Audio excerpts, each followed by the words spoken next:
네, 여러분 안녕하세요. 어, 제 독서 첫 번째 컬이 비도건 베이스 OT입니다. 예. 이 책이 뭐를 하는 거냐? 이 책의 초점은 글을 어떻게 읽어야 하는가에 맞춰져 있어요. 그러니까 독서를 이제 시작하는 학생 혹은 기출을 띄엄띄엄 자기 나름대로 봤더라도 이제 체계적으로 보지 못했다고 생각하는 학생들은 꼭 이 교재로 시작하시기 바랍니다.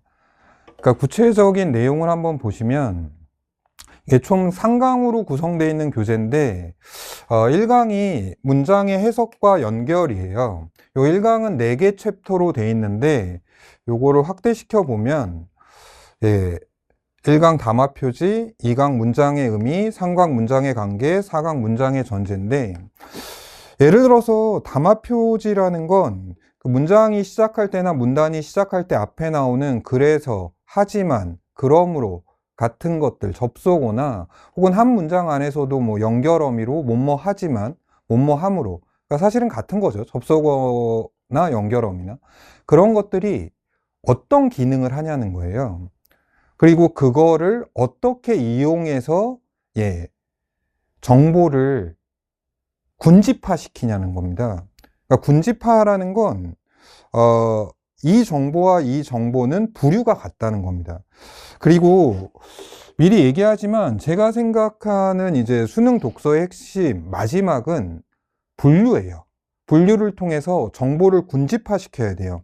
이 군집화시킨 정보들 간에는 공통점과 차이점이 발생을 하고 이것이 사실 가장 중요한 출제 요소입니다. 근데 그 군집화, 분류를 하는 데 있어서 담화 표지가 매우 중요한 역할을 한다는 걸 보여주는 게 1강의 내용입니다.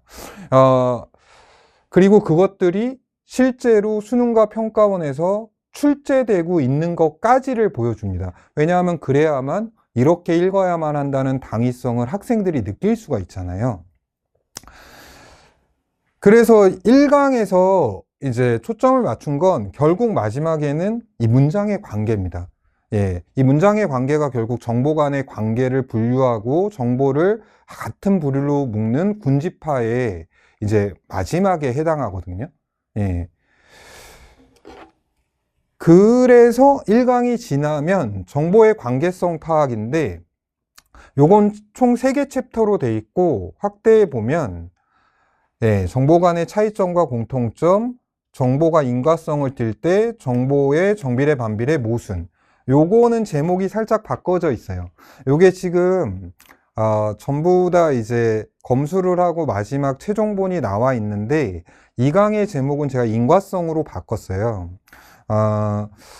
어쨌든 이 2강에서는 문장의 의미를 파악한 걸 바탕으로 해서 자기가 정보를 분류를 했을 거 아니에요. 그럼 이 분류된 정보끼리 어떤 관계에 있느냐, 공통점과 차이점이 맺을 수도 있고, 혹은 원인과 결과로 맺을 수도 있고, 혹은 포함 관계일 수도 있고, 그리고 이런 관계성이 어떻게 출제되고 있느냐.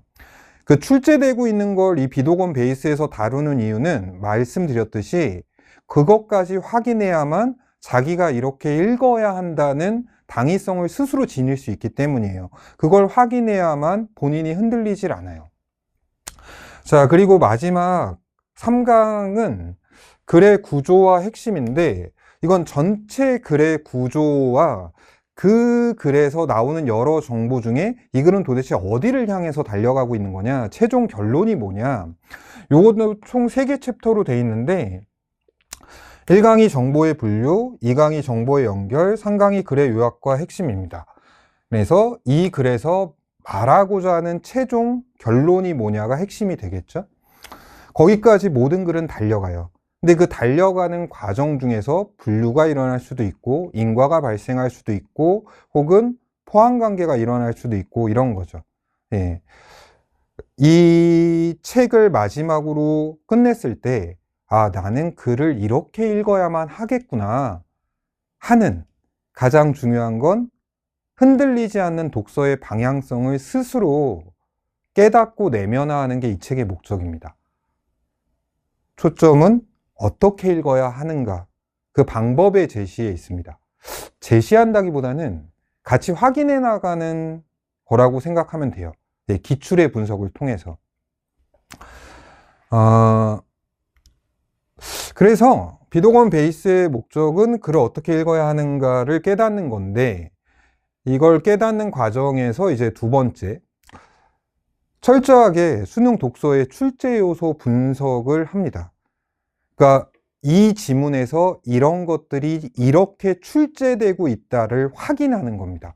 이게 수능에는, 특히 독서는 난이도가 낮은 것부터 높은 것까지 그것도 매년마다 달라요. 올해는 독서가 별로 많이 난이도가 높지 않았죠. 물론 난이도야 매년 다른 거니까 그 부분에 대해서 본인이 생각할 건, 난이도가 낮을 때나 높을 때나 변하지 않는 읽기 방식이 있고 변해야 하는 읽기 방식도 있어요. 그럼 변하지 않아야 하는 건 뭐고, 난이도에 따라서 본인이 어떤 태도는 변해야 되는 거냐, 그런 부분을 확인합니다. 기출지문들을 통해서. 이걸 학생들은 강약 조절이라고도 하는데, 예, 분명히 그런 부분이 있습니다. 그러니까 애초에 어떻게 내가 읽어야 하는지에 대해서 제대로 자기 주관을 갖지 못한 학생들은 이 수업을 통해서 함께 고민하고 방향을 찾을 수 있는 수업이라고 생각하시면 됩니다. 그러니까 이 출제 요소 분석을 통해서 최종적으로 이 교재의 목적은, 최종적인 목적은 뒤에 적어놨나 보네. 그러면 출제 요소 분석은 어떻게 되는 거냐? 예를 들어서 이게 이제 올해 수능 문제도 반영이 돼 있어요. 2025 수능에 나온 어떤 글이 있는데, 요 글에서 옆에 보면 Q&A들이 달려 있어요. 그래서 이 글에 밑줄 친 게 아마 기억, 니은, 가나다가 있을 거예요. 이것들을 두 부류로 나눠봐라 하는 질문이 나옵니다. 그리고 문제를 통해서 이걸 왜 나눴어야만 하느냐, 그걸 나눴을 때 문제 풀이에 어떻게 이용이 되느냐, 그러니까 모든 출제 요소를 Q&A로 다 적어놨습니다. 그리고 실제 문제를 통해서 그걸 확인해 볼 수 있고, 그럼 나는 글을 읽을 때 최종 목적을 뭐로 가져가야 되느냐, 미리 얘기한다고 그랬어요. 1차적인 최종 목적은 분류입니다. 정보의 분류예요. 수능에서 정보 분류는 많아야 세 부류고 대부분 90% 이상은 두 부류입니다. 실제 올해 수능도 그래요. 그리고 그 이 두 부류로 나눠 놓은 거, 이 지문엔 총 5개의 핵심어가 나오는데 이 핵심어가 두 부류로 나눠져요. 그랬을 때 그 분류를 통해서 문제를 어떻게 풀 수 있는지, 그걸 확인하는 겁니다. 이렇게 출제 요소를 하나하나 확인해 보고, 그럼 나는 글을 읽을 때 어떻게 읽어야 되느냐, 그거에 대한 자기 확신을 갖게 하는 게 이 책의 목적입니다. 네, 작년 평가원 문제도 들어가 있고요. 예.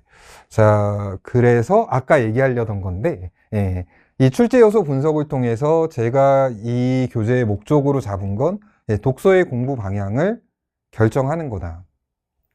이런 것들이 이렇게 나오고 있다면 나는 글을 읽을 때 어떤 목적을 갖고 한 문장 한 문장을 읽어 나가면서 뭐에 집중해야 되느냐라는 걸 스스로 깨닫고 당위성을 가질 수 있게 하는 게 이 교재의 목적입니다. 다음으로 이 독서 교재에 이제 부교재가 있는데, 이게 비동원 베이스 피드백인데, 요거는 한 지문에 대한 분석서예요. 근데 아주 상세하게 설명된 분석서입니다. 요 분석서는 따로 있는데, 그러니까 이게 본교재는 한 130페이지 정도밖에 안 돼요. 근데 부교재는 300페이지가 약간 넘나 이렇습니다. 지문 하나하나에 대한 한 문장 한 문장에 대한 분석서니까. 그래서 이 분석서를 잠깐 보시면, 이게 올해 수능에 나온 명예주체성이라는 지문이에요. 그러면 일단은 앞에 헤드라인으로 이렇게 돼 있는데, 이거 보이시나요? 독서 지문의 난이도가 낮다는 것은 설명 대상 간의 공통점과 차이점의 파악이 거의 전부라는 의미이다. 그래서 이 지문에서 출제된 것을 바탕으로 이 지문에서 무엇에 주목해야 했는지가 일단 헤드라인으로 나와요. 그리고 나서 지문으로 들어가서 실제 지문의 한 문장에 대해서 이 문장에서 파악할 수 있는 팩트는 무엇이고 이 팩트는 왜 성립하는 거냐, 그리고 모든 문장에 대한 팩트와 팩트의 성립 이후에 간혹 정석쌤 팁이라는 게 적혀 있어요. 그러면 이 정석쌤 팁은 이 문장에 대해서 내가 접근한 방식을 일반적인 독서에서 나의 태도로 일반화시킨 진술이라고 생각하면 됩니다. 읽어보시면 뭐 분류의 기준이 존재할 경우 그 점을 파악하는 것이 가장 중요하다.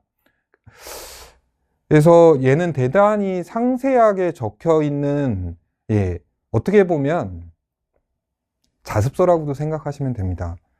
일단 제 수업을 들으신 다음에 이 지문은 너무 나한테 어떤 큰 깨달음을 줬거나 이 지문이 특히 공감이 된다 하는 건 분석서에서 꼭 다시 풀어보시고 분석서의 그 제목에다가 체크를 해 두시고, 아직 많이 남긴 했지만 1년의 수업이 마무리돼 가고 이제 최종 정리를 할 한 2개월, 1개월 정도가 남았을 때 본인이 그 체크해 둔 지문들을 마지막에 꼭 다시 보십시오.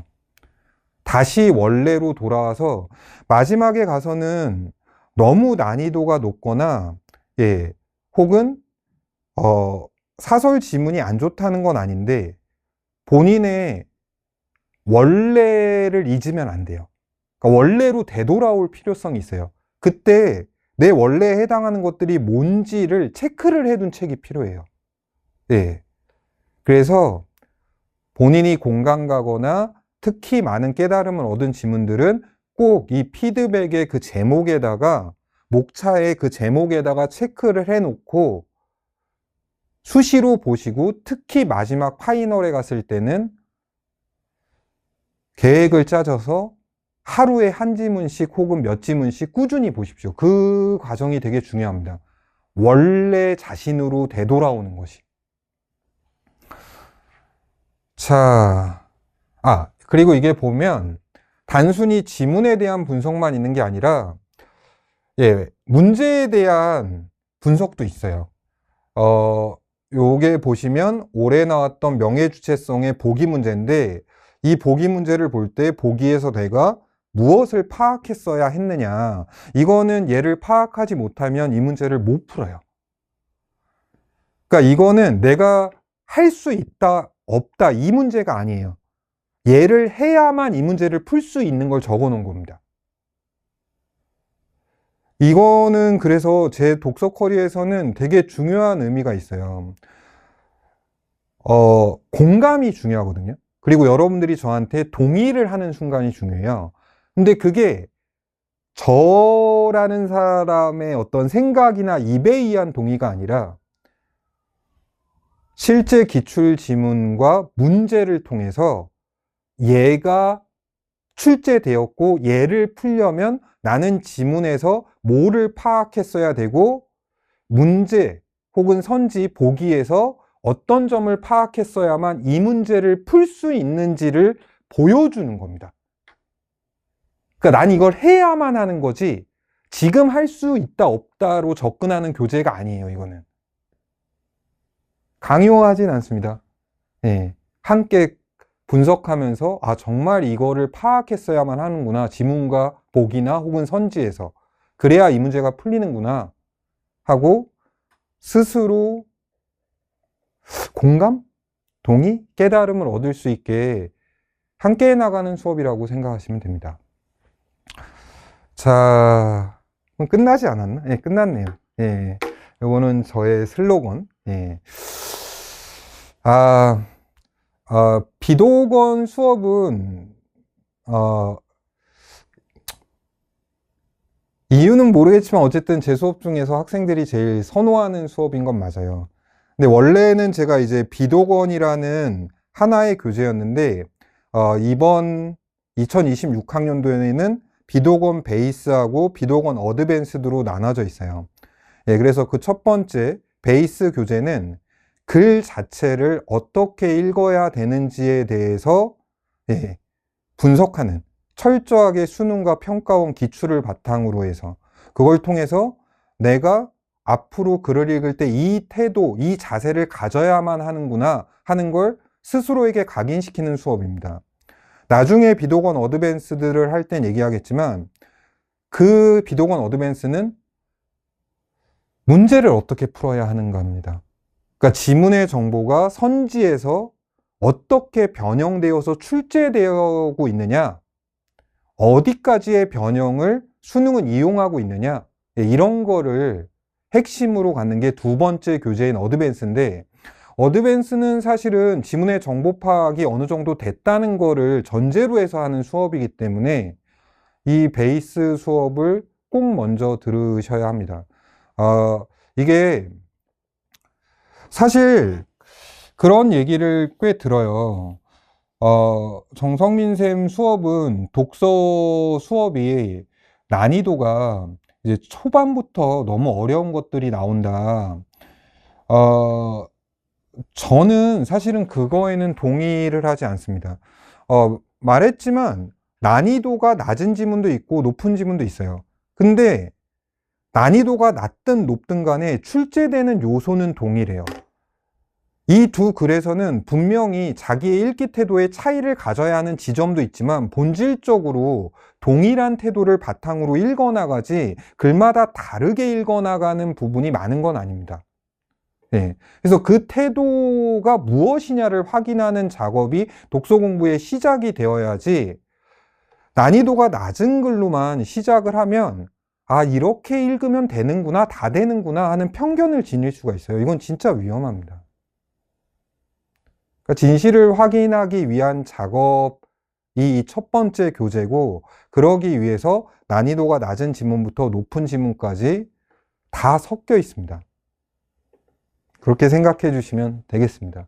예, 그러면 독서 수업에서 만나 뵙겠습니다. 예, 여러분 감사합니다.